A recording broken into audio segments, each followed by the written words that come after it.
Às vezes você tem a mensagem de um estadista, às vezes você tem a mensagem de um pescador, mas a essência, a mensagem dela é muito simples. É o amor de Deus nos dando o seu Filho, para que aqueles que creem no seu Filho não pereçam, mas tenham vida eterna. Tem que ser. Agora, para saber para onde nós vamos, você precisa ir lá para o final da Bíblia, que é o Apocalipse. Lá fala qual é o nosso destino. O Billy Graham falava assim: eu sei que no final as coisas vão dar certo porque eu li a Bíblia inteira, né? Lá eu sei que vai dar certo, eu li até o final da Bíblia. A gente sabe como vai terminar. E para saber de onde a gente veio, é só começar pelo começo. Você abrir a sua Bíblia, em algumas, dependendo do tipo de editoração que você tem na sua Bíblia, você não vai passar da segunda página. 28 versículos para você saber qual é a sua origem. Um dia tem uma reunião no céu. No hebraico original, a palavra aqui é Elohim, que dá a ideia de mais de um, mas na nossa tradução em português, os tradutores vão usar a palavra Deus. Um dia Deus disse: façamos, no plural, o homem a nossa imagem e a nossa semelhança. O nome disso, dependendo da empresa que você trabalha, pode ser reunião de pauta, reunião de projeto, desenvolvimento de projeto. Quando você vai começar algo novo e aquilo é importante, você faz uma reunião, coloca na mesa as pessoas que vão contribuir para aquele projeto e você começa a ter ideias de como fazer. Como fazer bem feito, como fazer agradável, como fazer funcional. Então, para que o homem seja criado, para que a humanidade seja criada, para que você esteja aqui hoje, antes de tudo, tem uma reunião no céu e Deus vai olhar para alguém e dizer: vamos fazer a nossa imagem e a nossa semelhança. Quem é esse que está com Deus? Que Deus olha para ele: vamos fazer ele parecido com a gente. Quem está lá com Deus? Jesus? Como que a gente tem certeza disso? Espírito Santo também? Como a gente tem certeza disso? Como a gente sabe? Os animais. Os animais. Os animais estão lá também. Foi criado antes, né? Aí nós vamos recorrer de novo para João, olha. Para completar o êxodo, a gente vai para João. No princípio era o verbo era Jesus. No princípio era o verbo, e o verbo estava com Deus, e o verbo era Deus. E todas as coisas foram feitas por Ele, e sem Ele absolutamente nada do que foi feito sem Deus. Então o verbo estava com Deus, Jesus estava com Deus, e se Jesus estava com Deus, o Espírito Santo é um paracleto, aquele que é outro que é igual, e quando Jesus solta, ele desce, significa que ele também estava lá. Então a gente imagina que nessa mesa, pelo menos, Deus o Pai, Jesus Cristo, ainda não encarnado, na sua forma plena espiritual, mais o Espírito Santo estão fazendo uma reunião para decidir como a gente ia ser. É engraçado, se você for ler o primeiro e o segundo capítulo do Gênesis, onde nós vamos ter um resumo da criação de todas as coisas, nós vamos ver Deus criando tudo na palavra, o haja. Acontece. Haja luz, e houve luz. Não tem reunião para criar luz. Não tem projeto para criar luz. Está no coração, na mente de Deus, ele fala e acontece. Quando Deus vai criar a terra, haja separação. Quando Deus vai criar os animais, ele fala assim: terra, produz animais. Quando Deus vai criar os pássaros, ele fala: céu, produza pássaro. Quando ele vai criar os peixes, ele fala: produz peixe aí. Mas como o senhor quer? Vai fazendo aí, eu só vou dizendo se fica bom. Deus limitou a criação a olhar para o que a terra estava produzindo e falar: tá bom, e aprovar. Olhar para o que o céu estava produzindo e falar: está aprovado. Olhar para que os pássaros voando, os peixes nadando e falar: eu gostei, está aprovado. Então Deus criou os céus, criou a terra, e Deus deu poder à terra de criar e de gerar os animais, as plantações, e Deus apenas aprovava. Agora, quando chega na hora de criar um homem, Deus vai dar uma metodologia. Ele vai fazer uma uma reunião que pauta mesmo. Olha, nós vamos fazer um negócio muito importante. O que nós vamos criar aqui agora é a joia da criação. Quem nós vamos criar aqui agora é o ser que vai dominar sobre todos os outros. Todos os animais do campo, todas as aves do céu, todos os peixes do rio, nós vamos dar para ele reinar. Todas as plantações que existem, é ele que vai cuidar. Nós vamos dar a ele a autoridade de mover sobre todas as coisas. Então tem que ser uma criação muito bem feita, mais bem feita do que todas as que nós criamos, do que todas que nós aprovamos. E como é que Deus vai fazer o ser humano? Haja ser humano e o ser humano agiu com isso? Não. Quem se lembra como é que o homem foi criado? Vamos lá? Como é que é? Fala lá. Não sei se eu lembro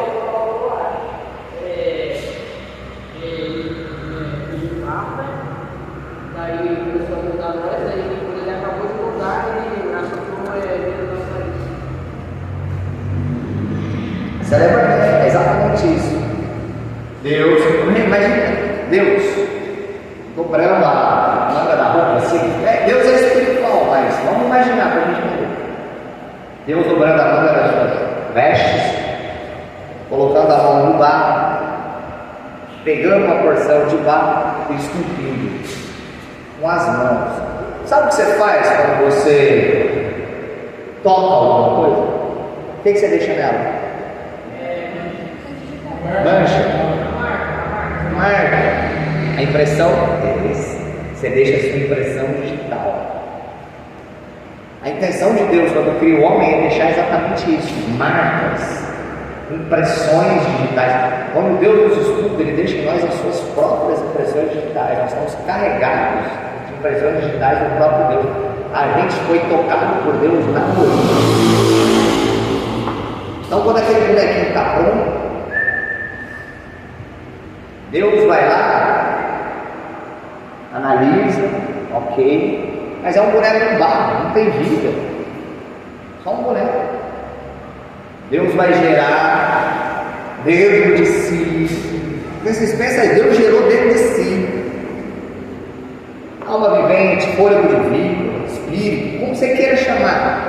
Deus vai na narina e vai soprar. Eu quero fazer esse gesto. Vocês dão uma vem cá, Deus. Como é que tem que ser você? Vem cá. Vem cá. Se eu quiser contar a pessoa, você fica com ciúme. Vem cá, você dá um bonequinho de passo. Vamos deitar aqui com a sua camisa branca. Vem cá. Lucas. Assim, virar pra cá.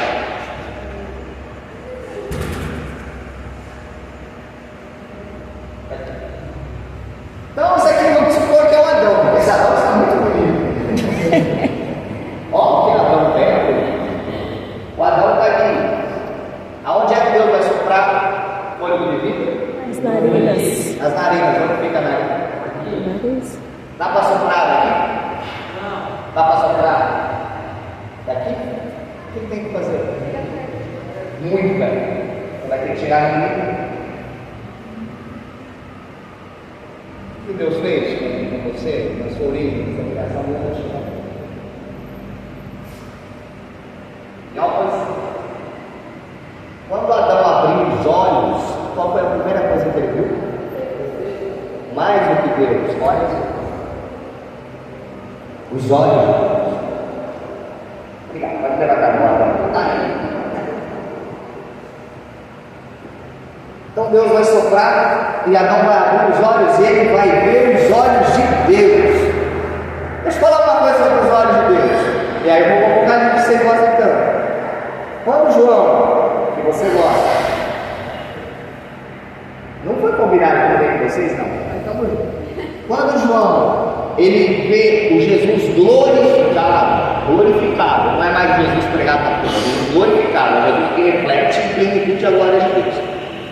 Ele começa a falar algumas atribuições de Jesus. Ele tem os pés brilhantes, ele tem a coxa escrito Rei dos Reis, Senhor dos Senhores, cabelo dele são alto como a neve, e ele vai falar alguma coisa sobre os olhos de Jesus. Quem se lembra? olhos são como? Chamas de fogo. São como? É referência, metáfora. São como chamas de fogo. E quando eu era criança eu lia isso, eu imaginava que seria muito estranho. Já pensou assim também, né? Parecendo uma manga sem cabeça, soltando fogo no olho. Nossa, mas isso ia ser muito feio. Não é que ele tem fogo nos olhos. Os olhos eles são como chama de fogo. O que o fogo faz? Queima. O que ele está dizendo é: o olhar dele me queima. O olhar dele incendeia a minha alma. O olhar dele incendeia o meu coração. Quando eu olho para ele, eu me derreto. É isso que ele está dizendo. O olhar dele me faz pegar fogo. E o homem, quando abre os seus olhos no jardim, ele está olhando diretamente para os olhos de Deus. Então o homem já nasce incendiado pelo olhar divino. O homem já nasce queimando pela presença de Deus. O homem já nasce almejando a presença de Deus. Primeiro, ele foi gerado dentro de Deus, transferido para aquele boneco espírito de vida. E quando esse espírito de vida, em sua plenitude, acorda dessa forma humana, ele desesperadamente anseia por Deus. Gente, existe uma coisa chamada de vazio existencial ou vazio interior que não dá para preencher com qualquer outra coisa, exceto a presença de Deus. Porque é isso que fala. Lá no Éden, todo final de tarde, viração do dia, como querer chamar, a Bíblia lá no Gênesis vai falar o quê? Que Deus descia do céu e conversava com Adão e Eva. Todo santo dia. Era o momento mais especial do dia de Adão e Eva, quando Deus vinha conversar com eles. E posso falar um negócio, sem ser arrogante, na maior das humildades, até que vocês me entendam, era o momento mais especial do dia de Deus também. Eu tenho certeza que Deus não sentia nenhum prazer maior no seu dia do que descer ao jardim para conversar com os seus filhos. Deus alimentava Adão e Eva com a presença dele, alegrava o dia de Adão e Eva com a presença dele, trazia paz e segurança para Adão e Eva com a presença dele, mas Deus também desejava a presença de Adão e Eva no seu dia. Quando o homem peca e ele é retirado do jardim, e o jardim se fecha, e Deus não visita mais o homem na viração do dia, cria um vazio dentro do ser humano, que é a presença de Deus.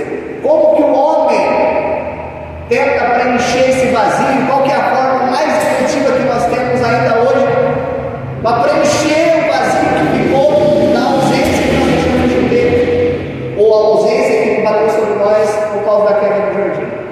A oração. Porque quando a gente está triste, a gente ora. Quando a gente está angustiado, a gente ora. Porque orar, querendo ou não, é falar com Deus. E quando você fala com alguém, de alguma forma, essa pessoa está presente. Tem saudades que você mata fazendo uma ligação. Às vezes a pessoa está distante, mas uma mensagem de WhatsApp, você sente ela perto. Quem nunca? A gente é cristão, a gente sabe que aqueles que foram, que já descansaram no Senhor, estão dormindo com o Pai, e a gente só vai encontrar eles lá no dia do arrebatamento. Mas eu já fiz isso, eu tenho certeza que outras pessoas fazem. Eu vou lá no túmulo da minha mamãe e falo, eu sei que ela não está ouvindo, eu sei que ela está com Jesus, mas você fala, você conversa, entenda? Porque a conversa é uma forma de tentar preencher o vazio, preencher a ausência, a não presença de alguém. É por isso que quando nós oramos, nós nos sentimos melhor, porque a oração atrai Deus para a nossa vida. Nós sentimos que Deus está presente, nos ouvindo ou nos respondendo. Só que também essa ausência que nos incomoda, não conversar diariamente com Deus, isso que nos incomoda, que nos afeta, também afeta Deus. Deus também não gosta desse espaço. Deus também não gosta dessa ausência. Deus não gosta da distância. eu falo para vocês do Gênesis ao Apocalipse, porque se você for lendo a Bíblia, do Gênesis ao Apocalipse, do Gênesis ao Apocalipse, é Deus de todas as formas tentando trazer o homem para perto de si, outra vez. É Deus dizendo para o homem: não importa quão longe você cair, eu quero que você volte. Não importa a quantidade de erros que você cometeu, eu quero te perdoar. Não importa a quantidade de pecados que você cometeu, eu posso te limpar.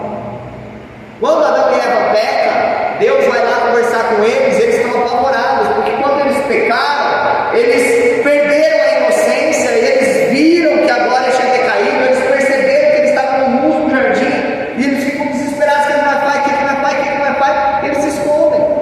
E quando Deus chega, Deus não pergunta para eles: por que vocês pecaram? Deus pergunta para eles: por que vocês estão se escondendo? Porque o pecado eu resolvo, o erro eu não resolvo. Mas para isso eu preciso que vocês estejam próximos.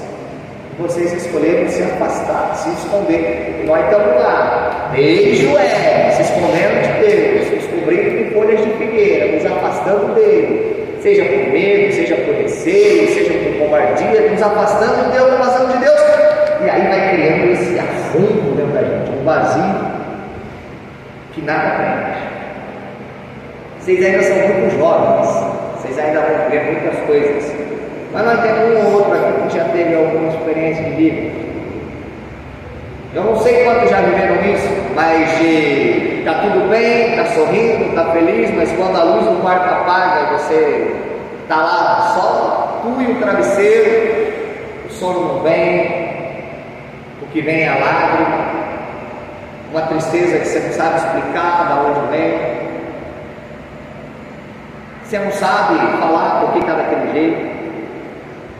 Que o pai, a mãe pergunta: o que está acontecendo? Você não sabe dizer. Você sabe que não está bem, você sabe que não está legal, mas você não sabe o que está acontecendo.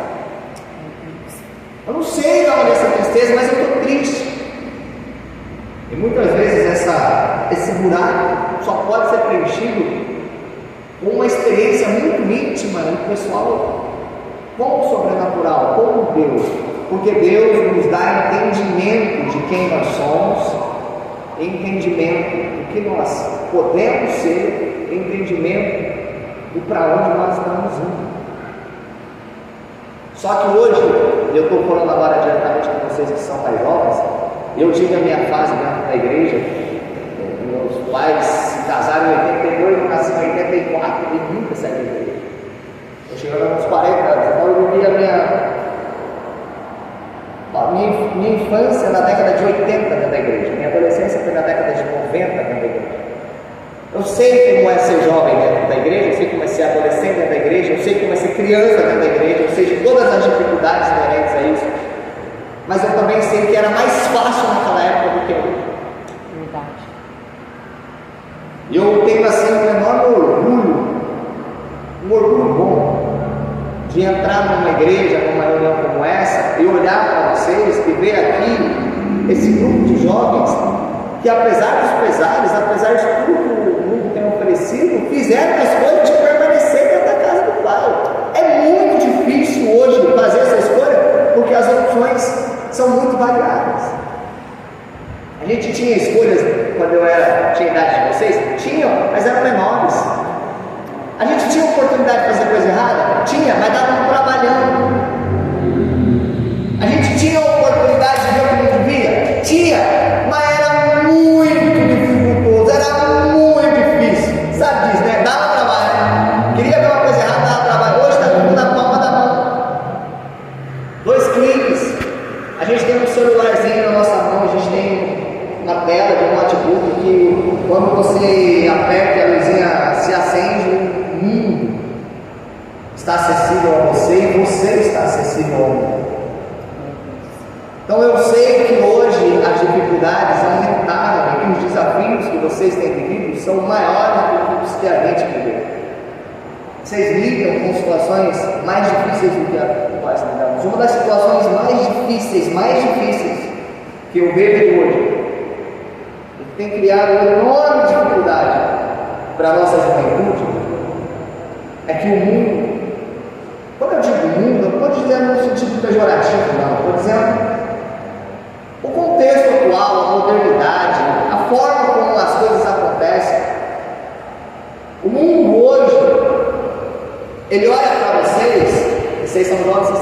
ele vai dizer assim para você: você tem que ser quem você é.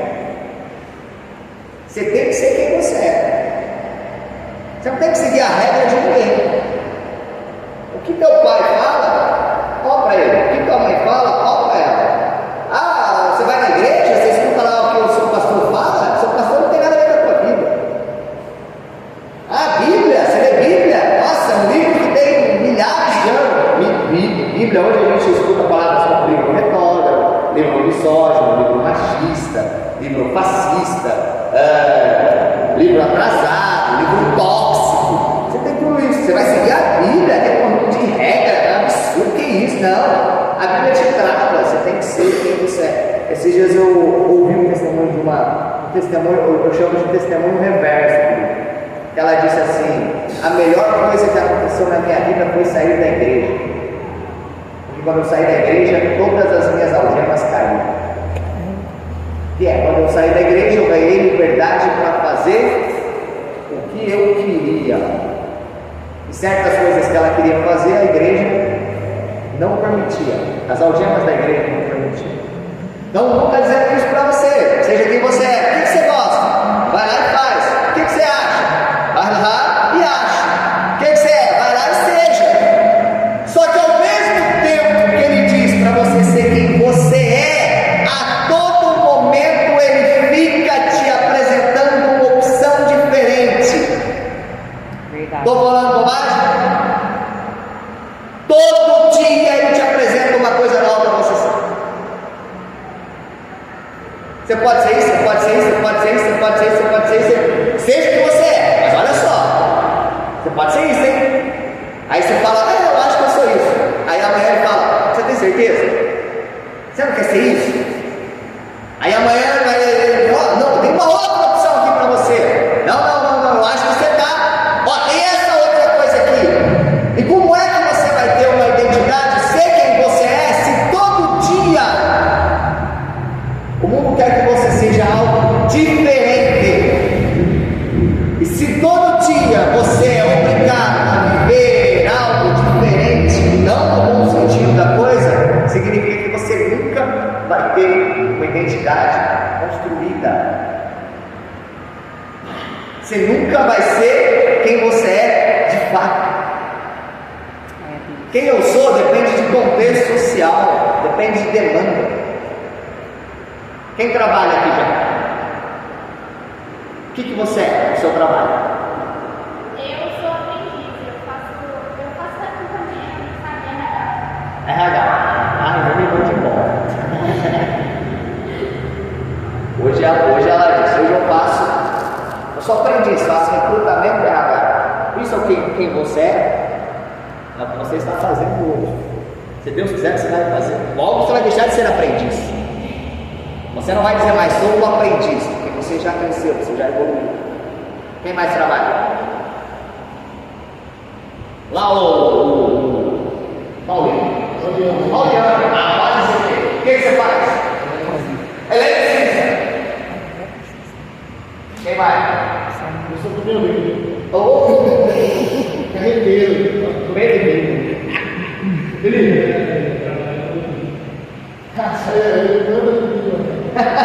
Vocês estão juntos? Não?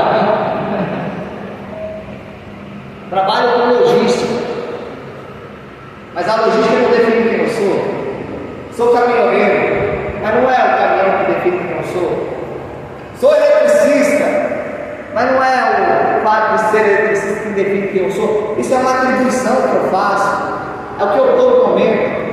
Talvez amanhã ele canta: quer saber uma coisa? Você não é mais eletricista, não. Vou aprender agora a ser mecânico de carro. E vai ser. Então as coisas mudam. Quem aqui tem sonho de formar uma profissão específica? Esse aqui é muito ativo, com 12 anos. Fala aí. Programação. Programação de jogo. Você sabe que não é divertido, não parece, né? Mas não vai frente. Você sabe escrever fórmula, né? Vai frente. Depois pode mudar. Marketing, nossa profissão de hoje mudou muito. Programador de jogo, e não é programador.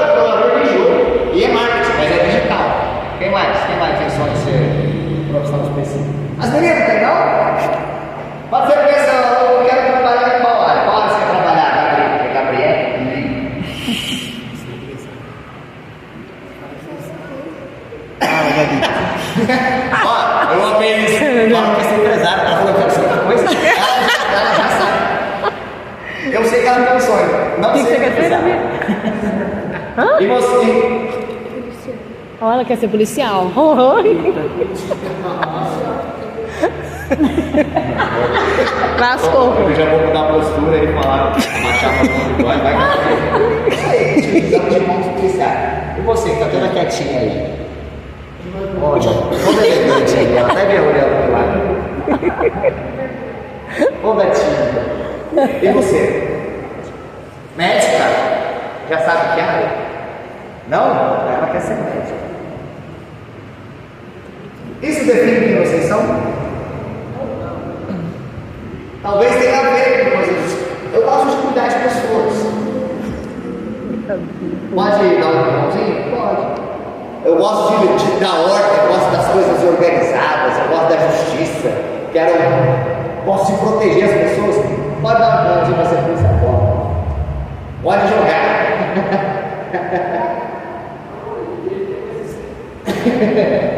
Você vai desenvolver um Play 6?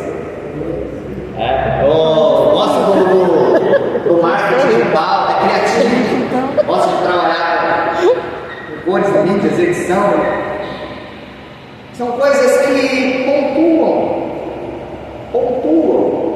partilham, ouviram um pouquinho de quem a gente é, mas não define quem a gente é. E você pode ser policial, eletricista, caminhoneiro, designer digital, programador, médico, RH. Isso é um detalhe perto de quem você é na origem. E na origem, quem você é? Eu sou imagem e semelhança de Deus. Isso aqui é que precisa definir quem a gente é e nortear tudo que a gente vai se tornar. Você vai ser uma policial, mas vai ser uma policial à imagem e à semelhança de Deus. Eu vou ser um caminhoneiro, o caminhoneiro que eu sou reflete a imagem e a semelhança de Deus. Eu vou programar jogo, mas o programador de jogo vai refletir a imagem e a semelhança de Deus. Vou fazer um jogo onde você vai ser um dos 12 discípulos e a sua missão é evangelizar o mundo inteiro. Olha que maravilha! Quem você é na origem é a imagem e semelhança de Deus, e isso precisa refletir em absolutamente tudo que você faz, e tudo que você é, e tudo que o mundo determinar. Seja isso, seja isso, seja isso. Você pode bater no peito e falar: eu posso ser o que eu quiser, desde que eu conheça o princípio de que a minha origem é ser imagem e semelhança de Deus, e o meu final é estar junto a Deus para sempre nos céus. O mais valioso da minha vida é a presença de Deus, porque a presença de Deus é que preenche os vazios da existência que nada mais tem capacidade de preencher. Vocês estão ouvindo aqui, vocês nunca beberam, mas quem já bebeu? Quem já tomou um pó de cachaça? Na hora? Cachaça não. Os irmãos levantam a mão assim, não tem vergonha. As irmãs vai meio assim, né? Pode ser até mal, pode ser até mal. Eu bebi uma vez na minha vida, na minha formatura, para fazer uma grade social, e no outro dia eu tinha certeza que eu ia morrer, e mais, eu tinha certeza que eu ia para o inferno, porque eu tinha bebido, e eu não tinha coragem de falar para meus pais que eu estava morrendo e que eu estava indo para o inferno, porque eu tinha medo da minha mãe bater em mim porque eu tinha bebido. Então foi um dos piores dias da minha vida. E naquele dia que eu lá amanhã eu falei: nunca mais bebo e ficar ruim. E graças a Deus cumpri. Eu não era crente, tá? Deus não leva. Quando eu bebi, eu não era crente. Por que eu estou dizendo isso? Às vezes as pessoas bebem porque no primeiro momento o álcool vai provocar um certo efeito, liberar uma certa substâncias, dar uma sensação de torpor, provocar um alívio momentâneo, só que no dia seguinte, além da dor que não foi embora, além do vazio que continua aberto, ainda sobrou a ressaca. E todo bebum que passa por uma ressaca promete que nunca mais vai beber. Verdade. Só que passada a promessa,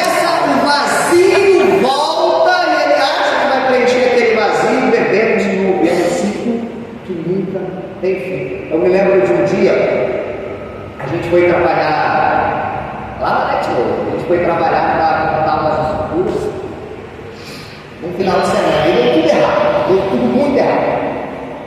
E logo na segunda-feira pela manhã a gente chamou um engenheiro responsável pela estrutura. E ele veio com aquela cara de segunda-feira. Nossa, raiva assim.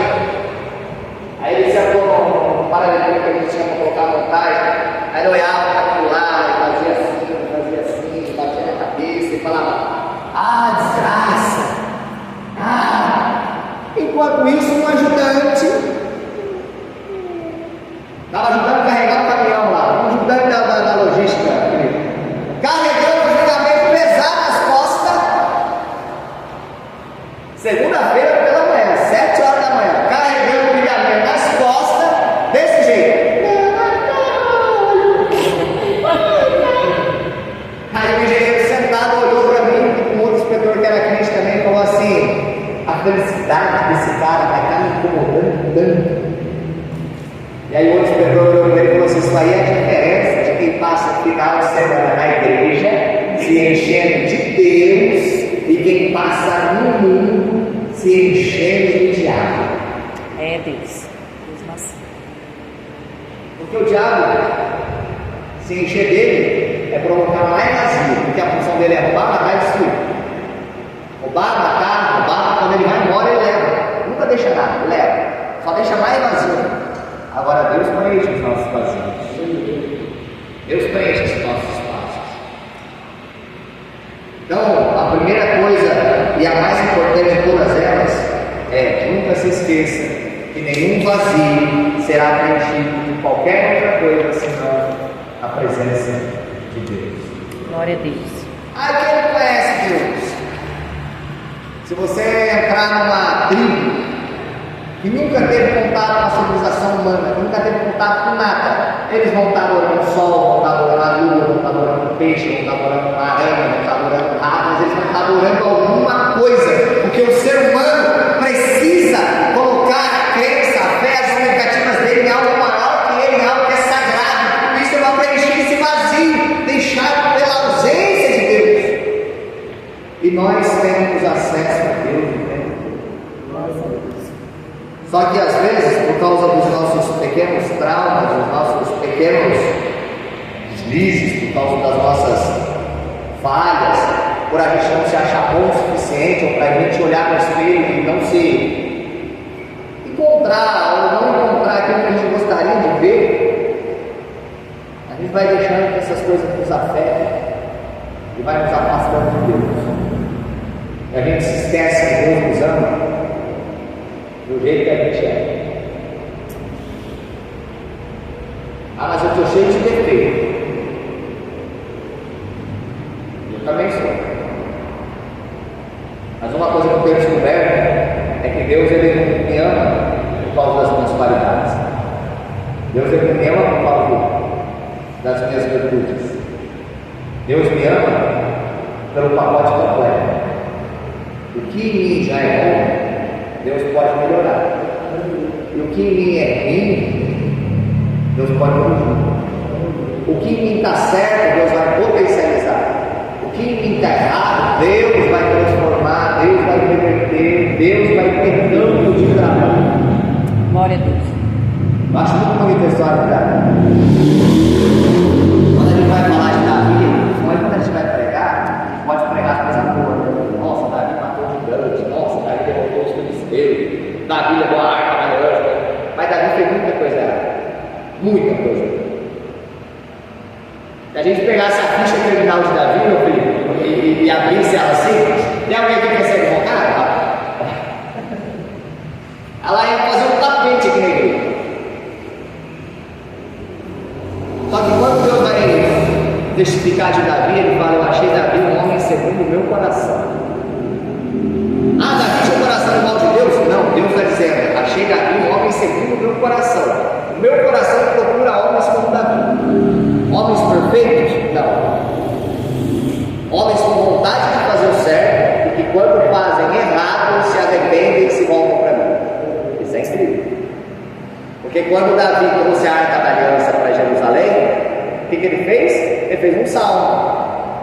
Abram só portas para que entre o Rei da Glória. Quem é esse Rei da Glória? O Senhor poderoso. Esse é o Rei da Glória. Quando Davi, ele acordou um dia ruim, ele fez um salmo. Por 10 de morte me cercaram, as angústias do inferno se apoderaram de mim. E aí ele diz, mas eu levantei a minha voz, clamei ao Senhor e ele me ouviu. Quando Davi estava num dia de tristeza, ele escreveu outro salmo. Eu sei que tu recolhes as minhas lágrimas do seu odre e registra todas as minhas orações no seu livro. Quando Davi ele estava com fome dentro da caverna, fugindo, solitário, no pior momento da sua vida, teve que fugir de casa, deixar a esposa para trás, não tinha ninguém por ele, não tinha para onde ir, e ele ficou lá dentro de uma caverna escura, sem saber o que ele ia comer, beber, sem saber como seria o amanhã. Segundo alguns estudiosos, ele escreve um salmo: o Senhor é meu pastor e nada me faltará. Quando Davi ele está guiando as suas ovelhinhas por um vale perigoso, e ele olha para as montanhas, e ele não é um pastor de um rebanho muito grande. Deus fala que tirou ele de trás das malhadas. Malhada era das ovelhinhas de segunda linha, que não tinha muito valor. Então Davi cuidava sozinho do rebanho, ele não tinha suporte. E os pastores daquela época, de rebanhos grandes, eles, quando iam atravessar principalmente um vale que era perigoso, eles colocavam pastores auxiliares nos lugares mais altos, nas montanhas, para eles olharem de cima para baixo e avisar sobre o perigo. Era o socorro. Davi não tinha isso. Aí ele olhou para o alto e ele falou: rapaz, esse lugar é perigoso, ninguém para me ajudar lá nas montanhas. Aí ele, em vez de reclamar, escreve um salmo: eu levo os meus olhos para os montes, de onde me virá o socorro? Não tem ninguém lá. O meu socorro vem do Senhor que fez céus e terra. Agora, quando Davi pecou, cometeu o maior erro da sua vida, tomou uma mulher que não era dele, matou o marido dela, fez pouco caso do profeta quando chegou para compreender, quando ele foi tomado pelo caos, pela vergonha, pela miséria, quando ele se sentiu no lixo, o que ele fez? Escreveu um salmo: lava-me, ficarei, purifica-me e ficarei branco de novo. Volta-me da alegria da tua salvação, sonda o meu coração, vê se há em mim caminhos maus e guia-nos pelos caminhos verdadeiros, o caminho de justiça. Retifica o meu espírito. E ele vai dizer mais ou menos assim: você pode tirar de mim o que você quiser, Deus, trono, poder, riqueza, tira tudo, só não tires de mim o teu espírito e não me lances fora da tua presença. Glória a Deus. Por isso que Deus fala: é um homem segundo o meu coração, é o que eu estou procurando. Não é gente perfeita, é gente que se volta para mim, gente que não se esconde de mim, gente que sabe que precisa de mim. Quando ele quer contar uma coisa boa, ele me procura: olha, aconteceu uma coisa maravilhosa. Mas quando aconteceu algo ruim, ele me procura também. Gente que confia que eu sou pai, gente que confia que eu sou amigo, gente que confia que eu não sou apenas Senhor e ele serve, mas que há uma amizade aqui. Quando Jesus está falando com a samaritana lá no poço, ele fala assim para ela: nem no templo nem em Jerusalém, a hora vem, a hora já chegou em que os verdadeiros adoradores adorarão o Pai em espírito e em verdade, porque o Pai procura quem adora assim. Então Deus está procurando gente que tenha um coração voltado para Ele nos bons e nos maus momentos, e que as suas falhas, seus erros, e a gente erra, aquelas coisas que você tem vergonha, e a gente tem, não sejam motivos para você se afastar de Deus. Tem coisa que a gente faz, eu já fiz, eu sei que todo mundo aqui já fez em algum momento. Tem coisa que você faz, você fica com vergonha dos seus pais saber.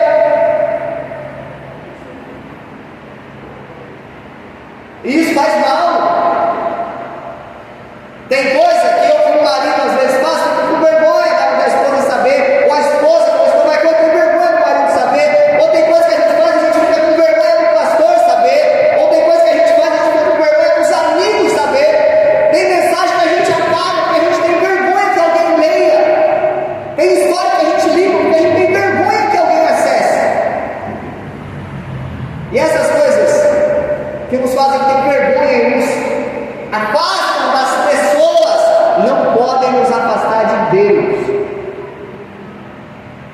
De Deus você não precisa ter vergonha. Em relação a Deus, só precisa ter humildade de chegar e falar: Senhor, olha a cagada que eu fiz. Me limpa. Posso usar um exemplo do Nicolas? Eu ia colocar esse texto no livro, eu nem coloquei porque ele vai ficar velho, ele vai ficar bravo comigo um dia.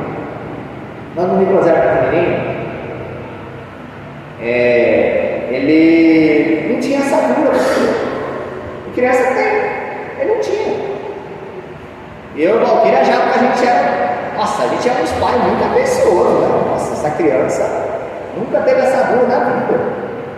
E mas não tinha dinheiro para comprar com nós, não. Fralda Pampers era só para dormir, de dia era o pacotão da promoção do atacadão, mas ele não tinha. E o mérito não era nosso, o mérito era dele. O Nicolas, quando pequenininho, ele sempre desenvolveu uma sistemática. Qualquer coisa que ele tivesse feito na fralda, ele acabava de fazer e começava a gritar. Ele gritava, parecia, eu chamava de coruja neurótica, que ele ficava assim. Enquanto não trocava a fralda dele, ele não sossegava. Então, o negócio do Nicolas era todo o tempo que estava de fralda limpa. Ele não aceitava estar com fralda molhada ou fralda suja. E quando eu, uma vez pensando sobre isso, eu escrevi um texto que chamava Deus e as fraldas sujas, onde eu digo que às vezes a gente só tem assaduras espirituais porque a gente aceita ficar com as fraldas sujas. Porque se eu chegar diante de Deus e fizer Deus troca, Deus limpa, Deus dá banho, Deus lava, Deus purifica, Ele tem gosto de fazer isso.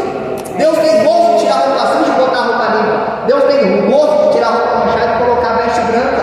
Deus ama fazer isso. Quem acostumou a fazer é a gente. Mas vocês guardem essa palavra da comparação de Deus. Essa é específica. Não importa o tamanho da sujeira que eu fiz na minha fralda espiritual, se eu gritar, meu pai vai me lavar. E outra coisa, não tenha vergonha do seu pai. Ele é seu pai. Pai ama. Pai humano move céus e terra pelo filho dentro do que é possível. Você imagina o seu pai que está no céu, que é o Criador dos céus e da terra, o que ele está disposto a fazer por você. É, Jesus. Amém?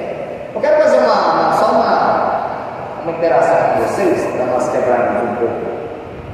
Vocês não cansaram demais, queridos? Mas consegue colocar essas cadeiras no círculo? Eu acho que vai ser mais fácil. Só as brancas. Não consegue, mas só branco. Ah, essas não, né? As brancas. As brancas não consegue, né?